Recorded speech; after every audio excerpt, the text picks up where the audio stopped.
Campo das Artes. Cultura no ar. Literatura, artes visuais e música. Campo das Artes. Cinema, teatro, dança e outras expressões. Campo das Artes. Apoio Unibis Cultural, o hub da cultura, do empreendedorismo criativo e das causas sociais na cidade de São Paulo.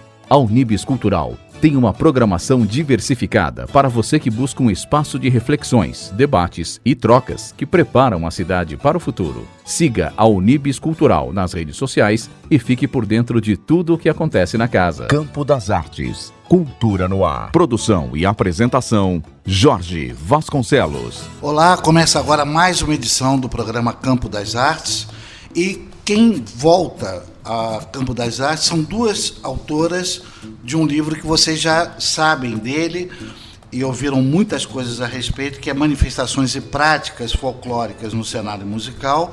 E as autoras são Niomar de Souza Pereira, que ela é professora de História da Música e pesquisadora em folclore, e Sônia Albano de Lima, professora e pesquisadora na área de música, na pós-graduação em música, na Unesp. Há também uma terceira autora, Maristela Loureiro, e eu pediria a Niomar e Sônia, primeiramente, um prazer recebê-las de volta no Campo das Artes. Prazer é nosso.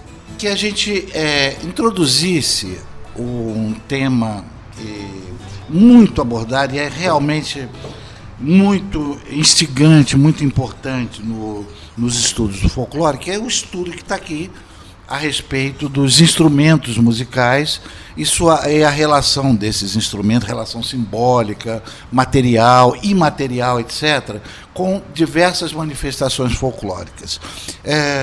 Niomar, por favor. Niomar, porque foi o artigo dela. O artigo nesse livro é sobre os instrumentos musicais folclóricos, né, no Brasil. O estudo dos instrumentos musicais se chama organologia. Só para confirmar, o título do artigo, Significados Culturais dos Instrumentos Musicais. Certo. Eles foram estudados dentro dos seus significados culturais. Os instrumentos musicais folclóricos, para serem devidamente estudados, eles têm que se valer da etnomusicologia. A etnomusicologia, em palavras rápidas, é o estudo da música na cultura. O autor dessa definição é Alan Merriam, que é o musicólogo norte-americano, que é o maior especialista em etnomusicologia. A musicologia estuda o instrumento musical folclórico, propõe uma observação mais complexa, mais profunda, mais analítica, levando em consideração qual é o contexto cultural daquela sociedade que atribui a esse instrumento musical valores e significados. Aí está a aceitação espontânea, a que eu já me referi, né? O instrumento musical folclórico, assim, para iniciar, a gente tem que abordar a visão de mundo daquelas pessoas que praticam aquele instrumento, que usam aquele instrumento, e depois analisá-las dentro de um viés científico, porquê e tal, como essa questão da alma que a Sônia falou. Eles têm características de produção, de prática e de interpretação. A interpretação vai ser a relação que esse instrumento tem com o ser humano que a pratica, com a sociedade que a pratica e que dá valor a ele, a esse instrumento. Então, no modo de produção, ele é artesanal, feito com materiais facilmente encontráveis na natureza. A ligação, a mágica que tem um instrumento musical é a ligação dele com a natureza. Como? Com o material que produziu. Madeira, porque vem da árvore, concha que vem do mar, folhas que vêm da árvore, coisas que são encontradas na natureza. Bambu para fazer flautas. A natureza ligada aos instrumentos musicais atribui a ela um valor mágico. O barro, quando se faz um instrumento de barro, não é? Aí tem toda um ritual. Esse barro tem que ser retirado numa lua minguante. Quando ele é retirado sexta-feira da Paixão, esse instrumento que é feito com aquele barro fica muito mais poderoso. Ele tem atribuições além dos outros instrumentos. Tá? Quanto à confecção, eles são feitos artesanalmente e com instrumentos rústicos, tipo uma faca quebrada para você raspar, não é? E quanto à interpretação, você tem que considerar, então, o homem que vai tocar aquele instrumento. O que significa para esse homem? Então, a etnomusicologia vai abranger isso. Isso é etnomusicologia. Não é? A musicologia estuda só instrumento, detalhes técnicos, etc. A etno vai estudar o homem que faz, que pratica, que interpreta e a aceitação coletiva desse instrumento. Tá?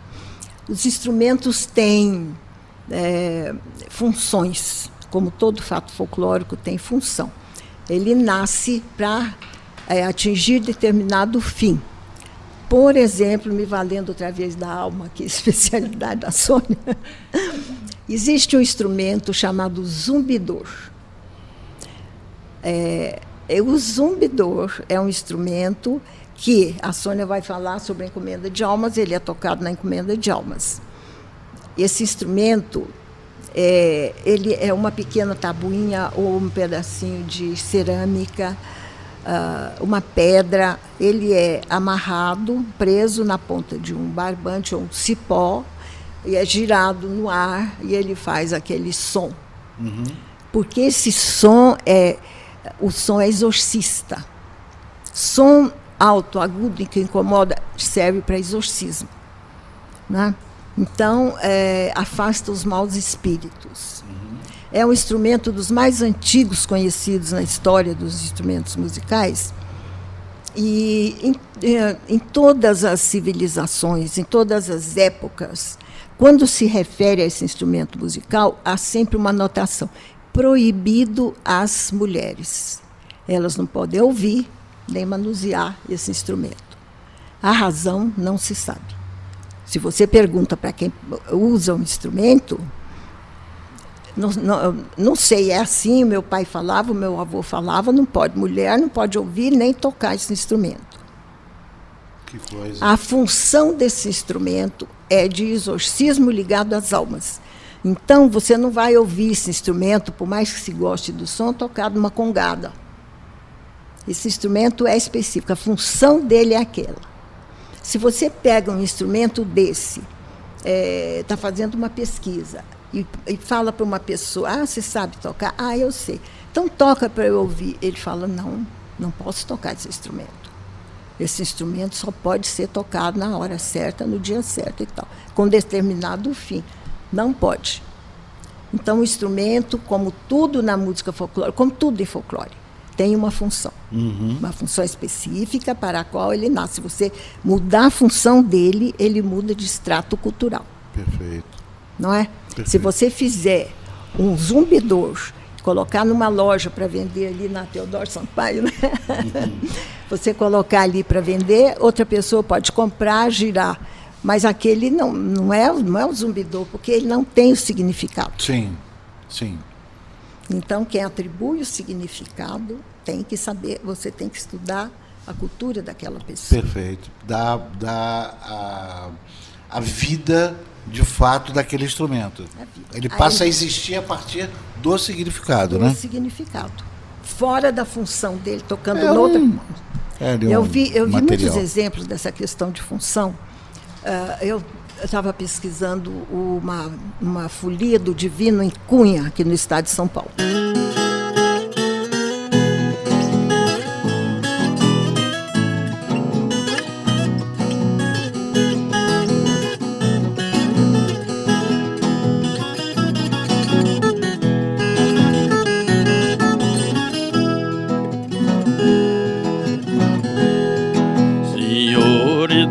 Da casa, vai chegar na folia, vem beijar nossa bandeira, escutar a cantoria. Vem beijar nossa bandeira e escutar a cantoria. Ai, ai, ai. Então, eles têm os violeiros que tocam na folia do Divino, muitos violeiros. Acabou toda a função, os violeiros sentaram no quintal de uma casa, e era uma casa com quintal cheio de mangueiras muito grandes e banquinhos. Aí foram tocar música mesmo, o que eles tinham escrito, canções e tal, brincando, né? Sempre tomando um aperitivozinho e tal. E eu, sentada no meio deles, com o meu gravador na mão, perguntando o nome, onde aprendeu, como é que era o instrumento, aquela coisa de pesquisador. Uhum. E eu tomei conhecimento de que tinha um toque de viola que era para a dança de São Gonçalo. E eu queria ouvir o toque de viola. Uhum. E depois que eles tocaram bastante, aí eu pedi para escuta, toca para mim o toque da dança de São Gonçalo para eu gravar. Ele falou assim, como? Não tem a dança de São Gonçalo aqui. Não posso tocar, não tem a dança aqui. Ele falou para mim. Uhum. Porque a função daquele toque era para dança. E eles seguem essa. Para eles, isso dá o significado. Perfeito, perfeito. São Gonçalo se dança para pedir marido, noivo, moça solteira que não consegue casar, faz dança de São Gonçalo, gira na dança de São Gonçalo para pedir um marido, entendeu? Não pode tocar fora da dança de São Gonçalo. Muito bom. Isso são muitos exemplos assim. Perfeito. Nós temos aqui no livro, inclusive, vários outros instrumentos que adoraria também esmiuçá-los, mas vamos ver se dá tempo devido à quantidade de questões que eu gostaria de abordar. Sônia, sobre a alma, essas manifestações que são de uma natureza profunda, religiosa, etc. O que você poderia falar delas, falar a respeito delas, e se você pudesse mencionar, olha, excelência é uma manifestação assim, assim, assado, e outras que tais, porque até pela nomenclatura, eu observando no livro, digamos, a expressão correta é excelência. Olha, há lugares em que falam excelências. Porque eu achava que era excelência. Então, no folclore você respeita o que aquela pessoa fala. Uhum. Se o dançador, o tocador de silêncio, ele disser excelência, você vai escrever excelência. Excelência, Na verdade, você pode corrigir se excelências. Uhum. Mas então, excelência está certo. Como é que como é que são essas manifestações, mas sobretudo as manifestações de cunho religioso, de despedida de uma pessoa que não está mais nesse mundo, rituais e assim por diante. Rito e alma, né? Eu acho que foi isso que você escreveu, né? É interessante porque as excelências, quando eu fiz esse texto, eu me baseei naquele livro Dona Flor e seus dois maridos, quando o Mundinho, né, do Jorge Amado, o Vadinho, ele segue há um ritual dentro. Sim. E as excelências, elas são feitas ao pé do morto, né? E nessa manifestação, quando você começa o rito, você só pode parar quando terminar o rito, porque eles presumem que Nossa Senhora Aparecida está ajoelhada nesse, né, ao pé desse morto e que ela só vai se levantar quando acabar o rito. E é interessante que eles, durante todo o tempo, eles cantam, e são 12 versos, né? 12 versos, Novamente, que 12. Justamente representam os 12 apóstolos, e que deve ser obedecido, porque se eles pararem de tocar no meio do rito, Nossa Senhora não vai se levantar, e isso é um sinal de desrespeito.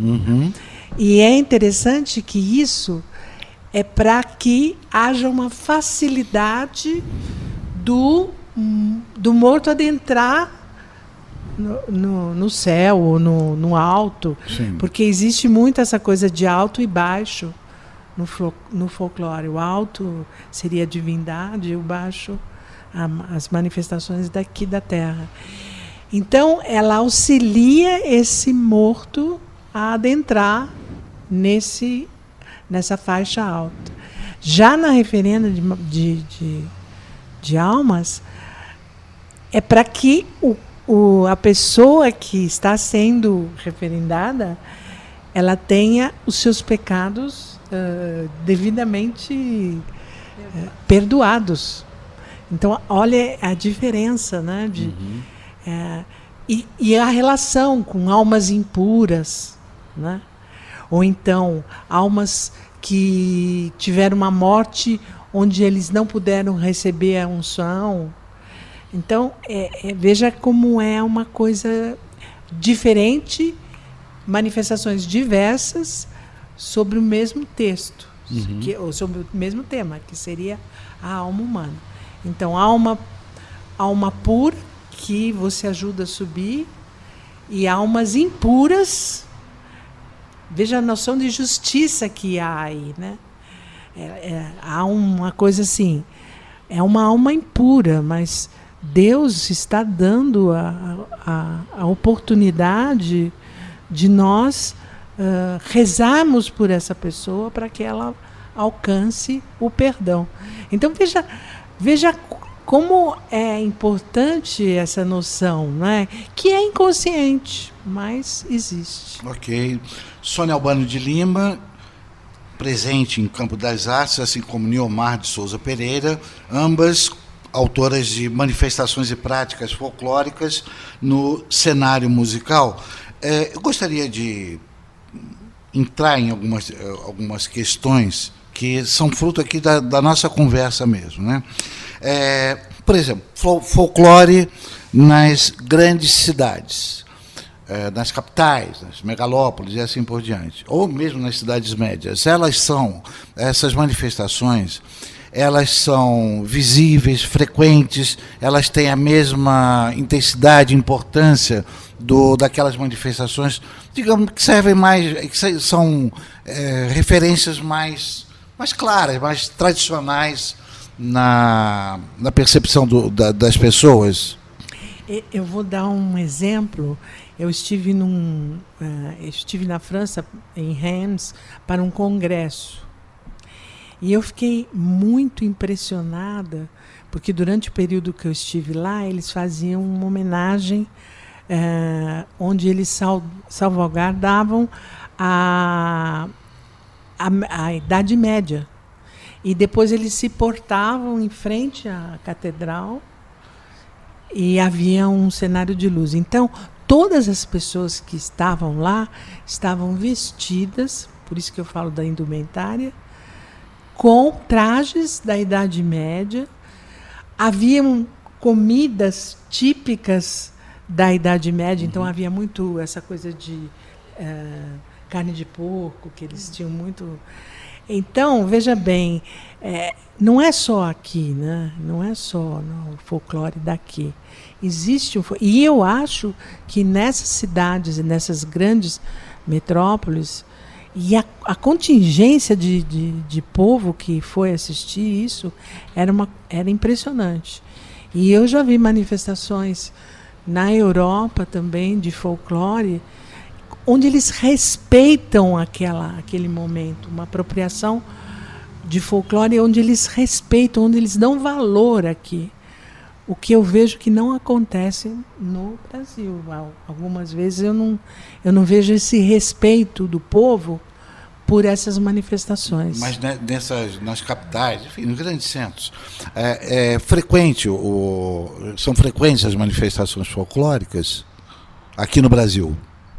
Nas grandes cidades, como você perguntou... Grandes e médias, assim, né? Existem, mas não são muito frequentes. E precisa ter um olho clínico para você identificar o que é. Por exemplo, eu ando na rua, eu vejo folclore em várias coisas, né? Uhum. Por exemplo, tem gente que tem medo de andar de metrô, então só entra com o pé direito no vagão quando vai entrar no metrô. Sabe? Sim. Coisas que você vê lá, se você ficar observando, você vê. Eu tenho um amigo que ele fala, olha, não limpe o pé onde você for entrar, lá no capacho, pegando e fazendo o pé para trás, a forma tradicional de limpar o pé. Fala que isso remete às galinhas cisco. Galinhas de cisco vai para trás. Não? E aí a sua vida regride. Eu estive em Porto Alegre agora recentemente, e Porto Alegre é uma cidade relativamente grande, lógico, não é igual São Paulo. Mas eu fui conhecer a cidade, então eu estava de carro andando ali na cidade. De repente eu me deparo com um grupo de pessoas, cavaleiros, todos vestidos com uma roupa de estopa, com uma cinta amarrada aqui. Um na frente levando uma tocha bem grande, não é? E aquele grupo todo atrás, e eles cantavam, mas eu não consegui pegar o canto porque foi uma coisa muito rápida. E eu estava com outras pessoas, eu não pude parar lá para poder, porque senão eu teria parado e ia lá ver o que era. Mas aquilo chama-se tocha crioula. É uma tradição do Rio Grande do Sul. Na época da Revolução Farroupilha, eles fazem aquela grande comemoração. Então, nas cidades maiores, tem uma tocha muito grande que fica acesa o ano inteiro num daqueles centros de tradição gaúcha. Gaúcha, perfeito. E, então, as cidades menores do interior, elas levam, cada uma vai com seu grupo da chama crioula, né? Isso é para manter a chama do crioulo, porque os gaúchos acho que se originaram dos crioulos, né? Em sentido dos índios. Então, eles levam aquela chama, cada um da sua cidade com o seu grupo, vai lá e apaga a sua chama lá, acende, reaviva a chama Sim. grande crioula e vão embora. Estão comemorando a Revolução Farroupilha dessa maneira, sabe? E é muito bonito aquilo. Agora, ninguém nem olha quando eles passam. Acho que já estão acostumados, nem ligam. Eu falei, gente, o que é aquilo e tal? Nossa, isso aí é a chama crioula. Eu falei, isso é tão bonito, né? E eu não conhecia isso aí. Mas, assim, na cidade grande, você vê traços e coisas que dá para observar. Existem muitas. O próprio costume de comer nhoque na quarta-feira, tá? Na feijoada, na quarta-feira, no sábado. Tem muitos costumes que são folclóricos. Agora, é preciso você ter assim, um olho clínico para você. Não é? Conhecimento, né? Mas é pouco e é muito difícil de uma pessoa leiga identificar. Isso é verdade. Superstições tem muitas, sabe? Costumes alimentares, religiosos. Aquela igreja da Liberdade, que é aquela que tem aquele lugar enorme de velas, a Igreja dos Enforcados. Sim, sim. Não é? As pessoas vão lá e colocam velas e pedem qualquer coisa para os enforcados. Rezam para a alma deles e pedem em troca que consiga alguma coisa. Aquilo ali não é a igreja que determina, aquilo é o povo. Tanto que o local das velas já está para o lado de fora, para não entrar na igreja e não atrapalhar lá dentro, entendeu? Aquilo é folclore. Muito bem. Folclore religioso. Você acompanha Campo das Artes e a entrevista que estamos realizando com Niomar de Souza Pereira e Sônia Albano de Lima, coautoras com Maristela Loureiro do livro Manifestações e Práticas Folclóricas no Cenário Musical, pauta desta edição do programa.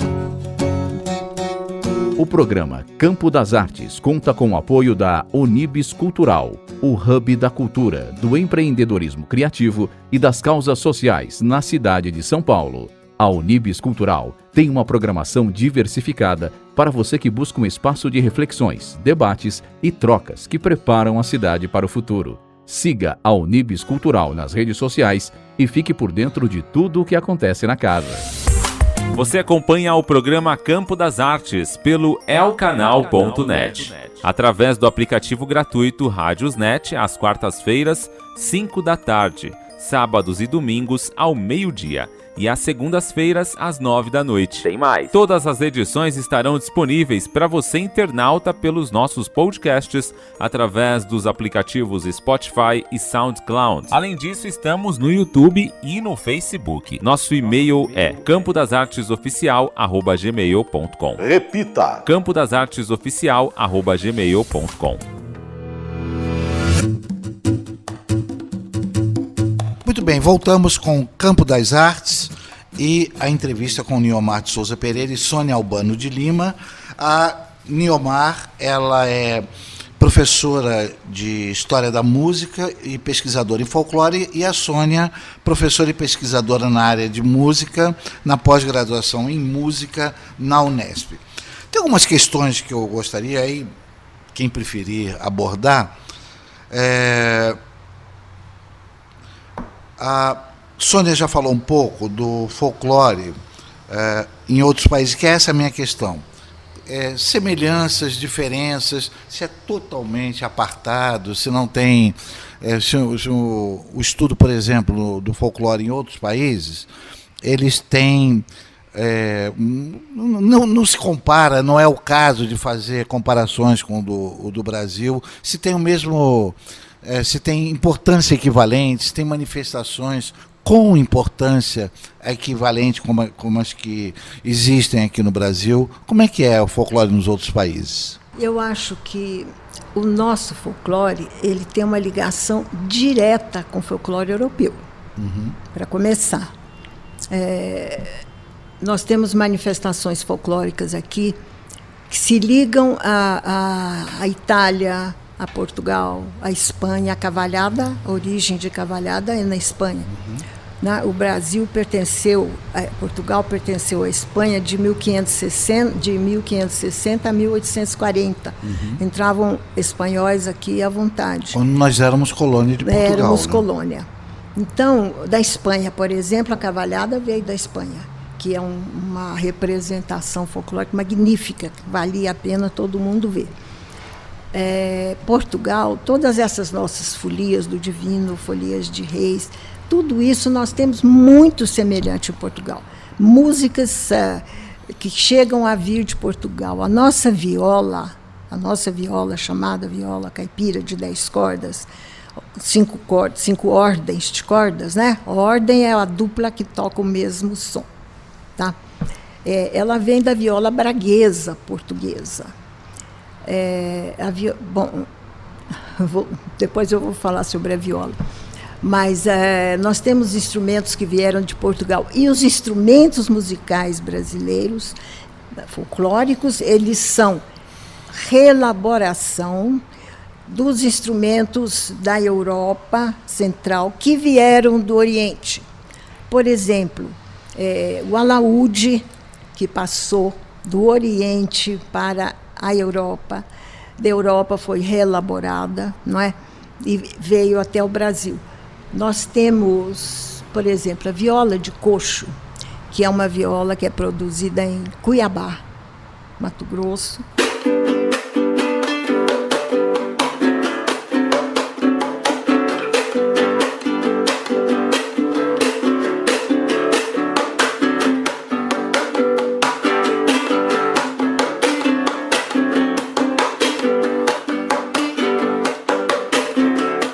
Essa viola é feita de uma madeira especial porque é porosa. Então não é necessário ter tampo na viola. O som sai naturalmente. A princípio era feita com cordas de tripa de macaco. Depois o IBAMA proibiu que se matasse o macaco. Então passaram a ter cordas de nylon. Ela tem O repertório musical dessa viola, ele lembra, às vezes, música medieval. Ela é produzida, o artesão faz a viola e é o intérprete dentro daquela viola. E o criador da música. A importância ficou tão grande que hoje em dia a viola de coxo caracteriza a cidade de Cuiabá. Você vai a Cuiabá, tem violas de coxo desenhadas assim nas paredes.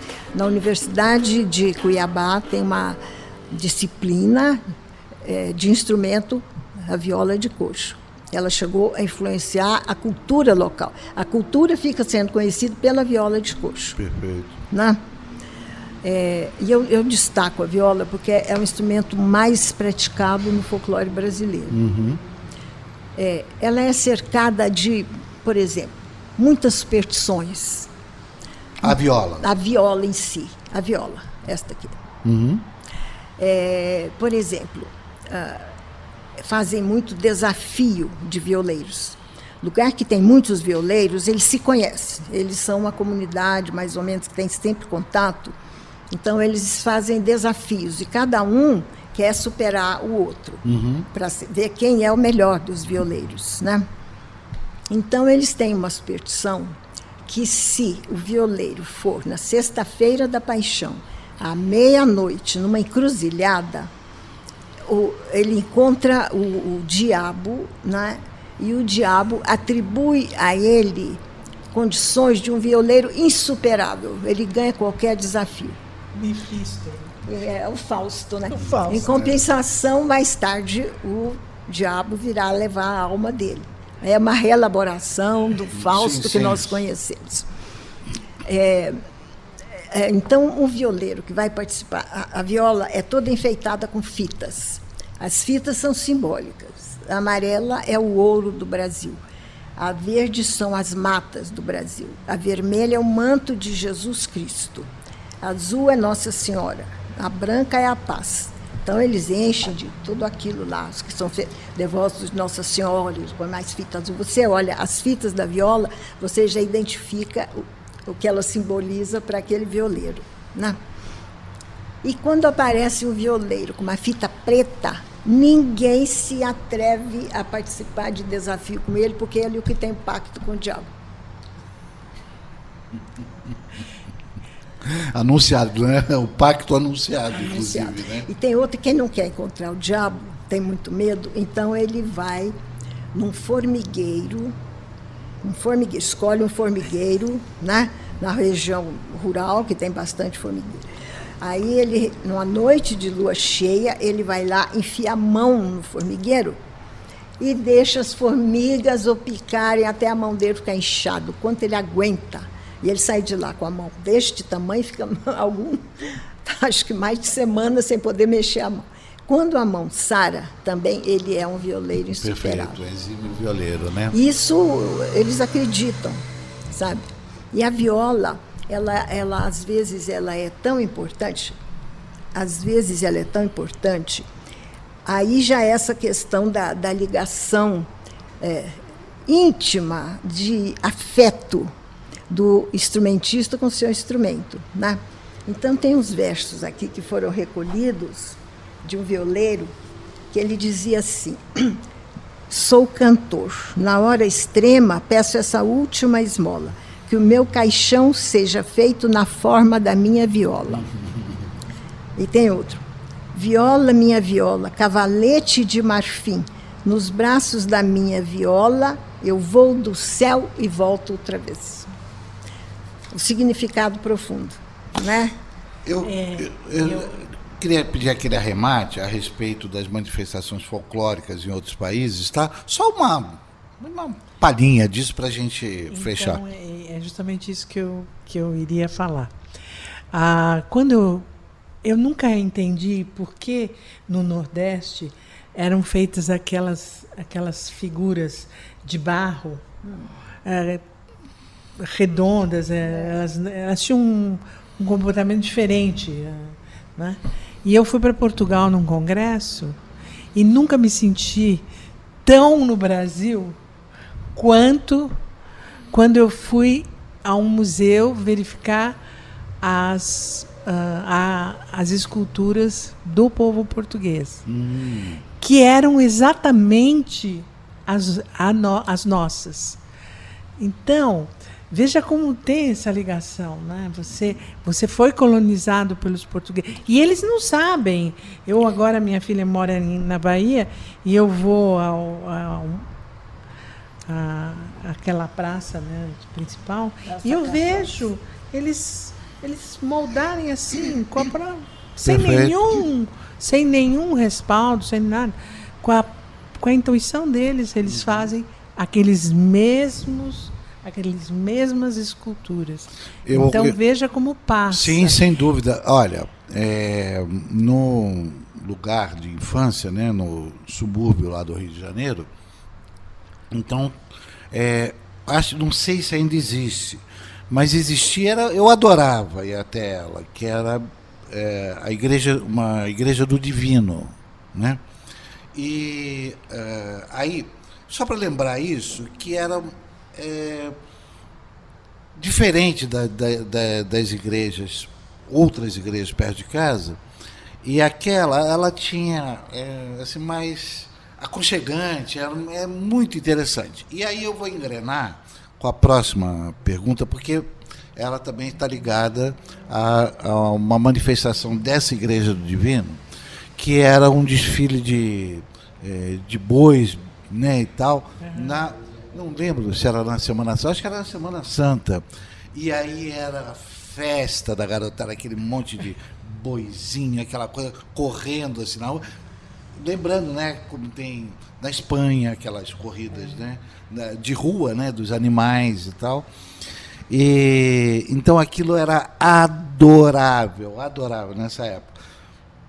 Como uma espécie de contraponto, havia, e a minha pergunta é essa, de manifestações de natureza folclórica, mas a par de uma questão dos novos tempos, eu estou falando dos anos 70, quer dizer, novos tempos lá atrás, da questão de solenidade, de como essa solenidade ela se esvaiu. E eu realmente foi surpreendente para mim, que foi de uma hora para outra. Havia a procissão, né? A procissão tem até hoje tudo, mas, sobretudo, na Sexta-feira da Paixão, era um peso aquele dia, era um clima. E as rádios, por exemplo, elas só tocavam músicas solenes, praticamente sem interpretação e tudo. Então, como é que vocês veem isso de uma forte presença folclórica, também de instituições que detinham um poder fabuloso, né, como o da Igreja Católica, né? Elas assim, me sumiram. Era mais ou menos isso a minha visão, minha percepção quando se falava, né, que as manifestações folclóricas, o povo que adora as manifestações folclóricas, religiosas, aquilo está ali meio guardado, meio, né, assim, escondido, e de repente vem aquela coisa quase que com fúria, né, a volta da presença de tudo isso. Como é que vocês veem isso? Eu estou dizendo, primeiro, havia uma presença constante de uma determinada cultura, folclore, manifestações religiosas também, e aquilo, eu lembro bem, eu posso precisar, início dos anos 70. Olha, isso tem a ver com o aspecto funcional do fato folclórico, do aspecto da aceitação da coletividade. Algumas coisas acontecem que desviam a atenção de quem estava ligado exatamente naqueles eventos ali e perde o interesse para essas pessoas. Perdeu o interesse, perdeu a função. Não tem mais aprovação popular e vai desaparecendo. Sim. E isso é espontâneo em folclore, e quem estuda folclore não pode, de maneira nenhuma, querer preservar um fato que já morreu. Ficou a história do folclore, mas aquele fato morreu. Você tentar, de fora para dentro, preservar é um erro.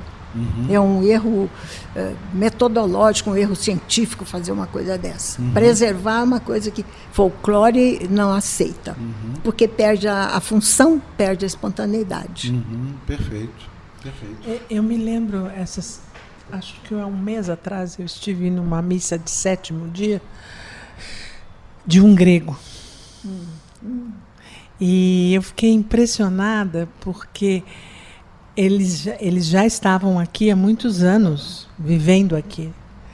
E após o encerramento da missa, na parte de fora da igreja, eles ofereciam um bolo enorme para as pessoas que estavam presentes lá, de sementes. E isso era um morto que prestigiava as pessoas. Tem um nome especial que eu não me lembro agora. Mas eu achei assim, olha só, eles estão aqui há mais de 40 anos, né? E ainda eles preservam. Sim. E ainda ela falou, olha, nós costumávamos fazer isso com 30 dias do morto, mas como aqui no Brasil a missa é de 7 dias, então eu estou fazendo o que eu faria na missa de 30º dia. Então veja bem como o folclore é muito forte. Fala muito ao forte. Seu íntimo, a sua alma, na verdade. Por exemplo, em Portugal eles têm uma cerimônia que eu fiquei encantada. A cerimônia das fitas. Eles se vestiam com toda uma indumentária e havia um cordel de fitas. A dança de fitas. E nós temos essa cultura, né? E eu vejo até mesmo na arquitetura. Se você vai para Ouro Preto, por exemplo, você vê aquela baixada de Ouro Preto. Portugal, a formação da cidade. A formação da cidade brasileira é folclórica. Exatamente o modelo português. Não é que isso é folclórico, mas o povo traz essa cultura. O povo traz a cultura dele e vai impregnando no lugar onde ele vai. Né? O povo português era muito católico, né? E trouxe muito do catolicismo. Mas muito do que ele trouxe para o Brasil foi reinterpretado à maneira brasileira. Perfeito. Então há uma mudança nas coisas. Agora, uma mudança espontânea, porque quem praticava resolveu, não, melhor assim, vamos fazer assim, vamos criar tal coisa, vamos fazer tal música. Há uma aceitação, é folclore. Agora, instrumentos musicais, que é o que eu me pretendo falar, eles vêm da Europa, e na Europa a maioria chegou do Oriente. O violino, que era a rabeca, que era o rebabe oriental, sabe? E por aí afora, o adufe, que era o pandeiro, que agora nós temos no folclore, que tem na cultura de massa em todo lugar, vem do Oriente. O Oriente era rico em instrumentos musicais que foram absorvidos pelo Ocidente na Europa, muito bem. Norte da Europa. Você acompanha Campo das Artes e a entrevista com Niomar de Souza Pereira e Sônia Albano de Lima, coautoras de manifestações e práticas folclóricas no cenário musical. Nós estamos caminhando para o encerramento do programa, então eu tenho duas pendências que eu gostaria de abordar, espero que dê para a gente falar bastante. A primeira é a seguinte, quais as principais referências, vamos dizer, de autores, pesquisadores, que vocês gostariam de mencionar? Quais aqueles que vocês põem no panteão? E a outra coisa é a gente dar uma continuidade a essa abordagem sobre os instrumentos musicais, que realmente quem tiver acesso ao livro vai ver a importância que é e que vale a pena as pessoas se interessarem para conhecer esses instrumentos, não é? A minha maior referência é Rossini Tavares de Lima, porque ele foi meu grande mestre, foi quem me orientou e me dirigiu a estes outros que depois eu usei como referências, que são muito importantes no estudo dos instrumentos musicais. Então, Mário de Andrade era muito importante. Combarrier, Gilles Combarrier, ele escreveu um livro que chama La Musique et la Magie. Esse livro é muito bom. Foi dificílimo de conseguir. Eu fiquei na internet procurando em algum sebo, como aconteceu com vários outros que eram estrangeiros, né? É um livro muito importante. André Scheffner, ele publicou um livro, Origine des instruments de musique, Introduction ethnomusicologique à l'histoire de la música instrumental. É importantíssimo esse livro. E esse, então, eu consegui num sebo, um exemplar assim meio velhinho, a capa meio saindo, mas chegou aqui e eu pude aproveitá-lo. Tem René Tranchefort também, que é um livro. Tem bastante livro de franceses, né? Né? L'instrument musical nel mundo, versão espanhola. Esse é em espanhol porque tem a versão espanhola mais fácil para a gente ler rapidamente, né? O Alan Merriam, que eu falei, que é o etnomusicologista importante, The Anthropology of Music, United States of America. Esse aqui é uma boa referência. E o último que eu vou citar aqui é o Bruno Netley, que é música folclórica e tradicional dos continentes ocidentais. É de Madrid, é a editora Aliança. Muito interessante a orientação que ele dá para a gente. E muitos aqui, por exemplo, a gente vai pescando as informações em vários livros. Guerra Peixe, eu tive muita informação, sem ele nunca ter escrito um livro sobre folclore. Mas os comentários dele, né, sobre a música folclórica que ele pesquisou e tudo. Martha Davis, ela é de Caracas, muito boa, que eu tinha uma revista dela. E brasileiros também. A professora Julieta de Andrade, por exemplo, que foi minha professora também, uma grande mestra, ela escreveu, entre muitos livros que ela escreveu, o Coxo Mato-Grossense, um alaúde brasileiro. Ela faz um estudo muito bonito sobre a viola de coxo e mostra que ela é derivada do alaúde, reinterpretada naturalmente, feito com uma madeira brasileira, aquela que é porosa, né? São muitos, assim, alguns escreveram especificamente sobre e outros escreveram seus trabalhos, tinham referências e a gente fazia uma pesquisa nas referências. Sônia, você tem alguns destaques do campo da pesquisa referências folclórica? Que eu tenho são muito em função do texto que eu vou trabalhar, né? Então, por exemplo, se ela me traz, por exemplo, essa referenda de almas, ela me trouxe e eu fui de encontro à essência que ela estava trabalhando, no caso a alma brasileira, a nossa alma, né? Então, nesse aspecto da religiosidade, eu achei diversos autores importantíssimos. Agora, dependendo do texto, também vão depender as referências. Perfeito. Né? Porque eu não sou uma folclorista, eu trabalho em função daquilo que eu vejo de essência naquela manifestação musical. Então, eu me prendo à temática. E nesse livro eu cito muitos autores que falam sobre religiosidade, sobre alma, sobre psique, Jung, inconsciente, toda essa parte eu tento abordar com pessoas que não estão envolvidas diretamente com o folclore, mas que há uma ligação com a temática. Você analisa o folclore, sabe? Para fazer um estudo científico. Você faz análise a partir de uma ciência erudita, acadêmica e tudo mais, e vai procurando usar aquelas informações para analisar um fato folclórico e não ficar só descritivo. Muito bom, muito bom. Vamos para os instrumentos, então?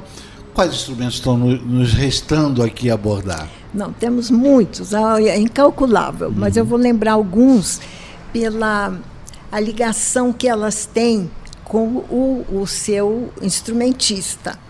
E lembrar que o tocador, porque no folclore chamam tocador, o tocador, o instrumento se torna amigo dele. Então, lembrando assim, fatos que me ocorreram na pesquisa, eu estava pesquisando o batuque do Tietê, cidade de Tietê, interior de São Paulo. Batuque é uma dança, geralmente só de negros, né? E tem aquele tambor chamado tambu, que é um tambor feito de tronco de árvore, né? O instrumentista, o tocador, ele senta, ele monta assim no tambu, no chão, né? E toca aqui na frente. Ao mesmo tempo, um outro instrumentista vem atrás e pega o quinjengue, que é um tambu menorzinho. O tambu é bem grande, que é menor, e deita no corpo daquele tambu que está no chão deitado. Então ele fica aqui no sentido oblíquo no corpo e o instrumentista batendo aqui, tocando. Sim. E na extremidade final tem são baquetas de ferro, né? Que eles batem lá no fim, ou pequenas sinetas que parecem um agogô. Elas têm duas campânulas, né? Mas não tocam sino, elas batem, fazem ruído e batem lá. E eu vendo, e assim, tem 2 conjuntos desses 3 instrumentos para a dança do batuque. A dança do batuque começa às 7, 8 horas da noite e vai até amanhecer o dia. Nossa. A tradição é amanhecer o dia. Uhum. E tem muitos dançadores, uns param, os outros dançam. E eles fazem uma fogueira para afinar os tambores, porque o lugar de bater é uma pele distendida, um couro distendido. Uhum. E aquilo com a batida muito forte, porque é um ritmo muito forte mesmo, alto, desafina durante a dança. Uhum. Então, eles vão lá e trocam de conjunto instrumental. E põem aquele que desafinou na frente da fogueira. O calor distende novamente aquele couro, né, a pele, e ele fica novamente afinado. E aí eles vão revezando a noite inteira. Bom, o tambu é sagrado, não pode tocar esse tambu lá do batuque de Tietê.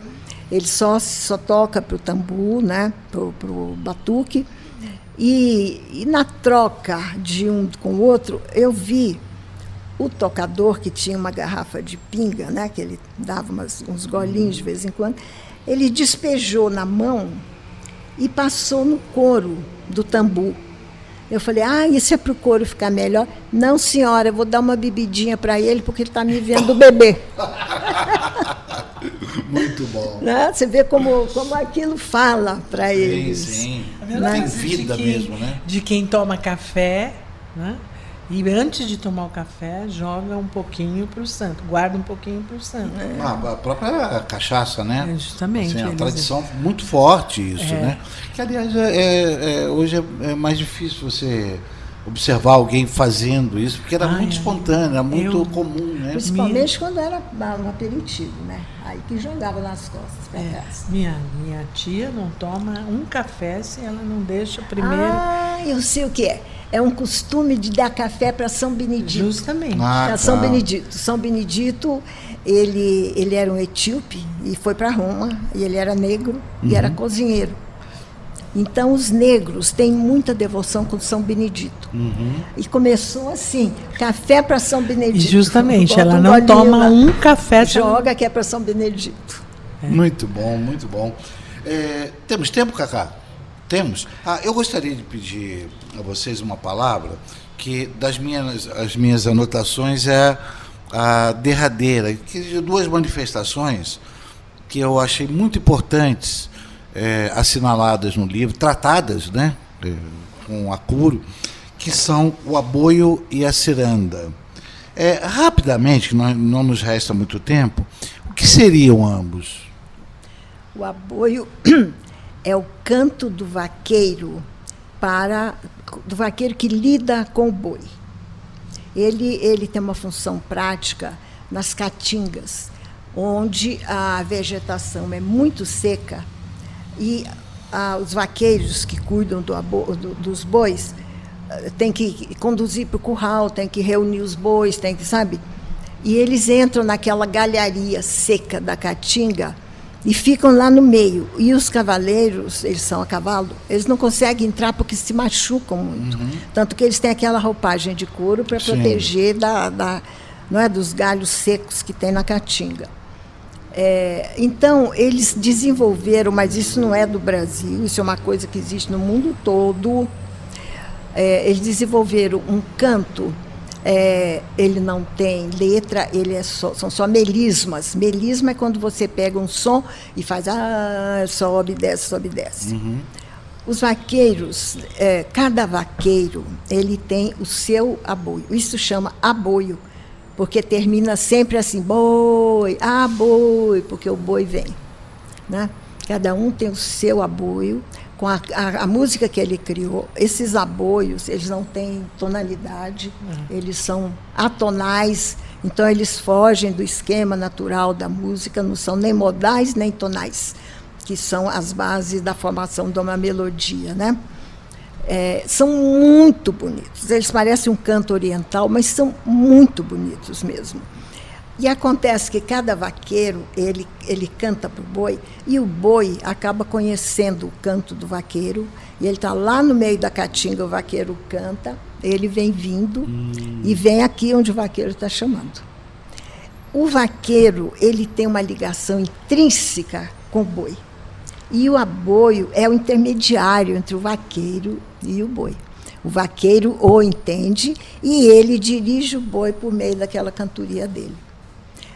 É um tema que não tem quase bibliografia nenhuma para escrever esse trabalho, foi muito difícil, não é? Mas tem um filme chamado Aboio, de uma cineasta chamada Marília, no qual ela focalizou, muito bem feito, porque ela focalizou, mostrou o que é o aboio, mas só os vaqueiros falaram e deram depoimentos para ela no filme. Esse filme foi básico para mim, mas muitos outros também me valeram. Então, olha o que disse um vaqueiro a respeito do aboio. O aboio é uma cantoria, é uma voz de guia, é uma oração, uma bênção, um carinho que a gente dá para eles, os bois. Eles sentem assim, sabe? É uma ligação muito profunda do homem com o animal. Agora, há uma analogia com berrante.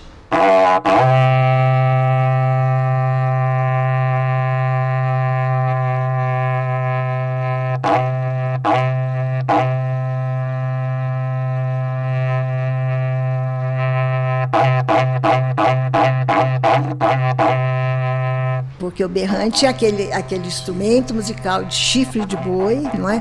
Que o vaqueiro sabe tocar, difícil de tocar, muito difícil. Que ele usa o berrante faz um som que é semelhante ao aboio. E por que o boi responde tanto quando ouve esse som? Porque ele imita o mugido do boi. É mais ou menos onomatopaico, só que com melodia. São muito bonitos os aboios. Muito bom. Tema de estudo maravilhoso. Muito bom. E a ciranda? Quem falaria sobre a ciranda? Ciranda. Outro dia mesmo na TV teve uma matéria imensa sobre a Lia. A Lia de Itamaracá. Lia de Itamaracá. A ciranda é famosa, a Lia de Itamaracá. A ciranda é uma dança que existe em todo o Nordeste brasileiro, de formas diferentes, que são originárias de Portugal, e que, inclusive, as cirandas das crianças, cirandinha, vamos todos andar, que fazem roda, está incluída no mesmo esquema das cirandas. Agora, as cirandas de adultos se desenvolveram mais, são cantadas geralmente na praia, né, que é o lugar das cirandas, e por adultos, não é? E é uma dança de roda. E ciranda significa, no fundo, dança de roda. E a Maristela fez uma pesquisa muito bonita. A Maristela Loureiro, Maristela Loureiro. Deu para perceber que foi algo tocante para ela, né? Ela ficou bastante emocionada fazendo aquele trabalho. Foi uma dissertação de mestrado dela. Pois é. E que eu orientei. E, claro, eu tive muita ajuda da Neomar nas questões ligadas ao folclore. Muito obrigado pela presença de vocês, Neomar de Souza Pereira, Sônia Albano de Lima, coautoras com Maristela Loureiro de Manifestações e Práticas Folclóricas no cenário musical. Foi um prazer recebê-las mais uma vez em Campo das Artes, viu? Também foi um prazer. E até uma próxima. Até uma próxima. Campo das Artes, o programa que conecta as manifestações artísticas e culturais e o campo, volta na próxima quarta-feira, às 17 horas, com uma nova entrevista. Até lá.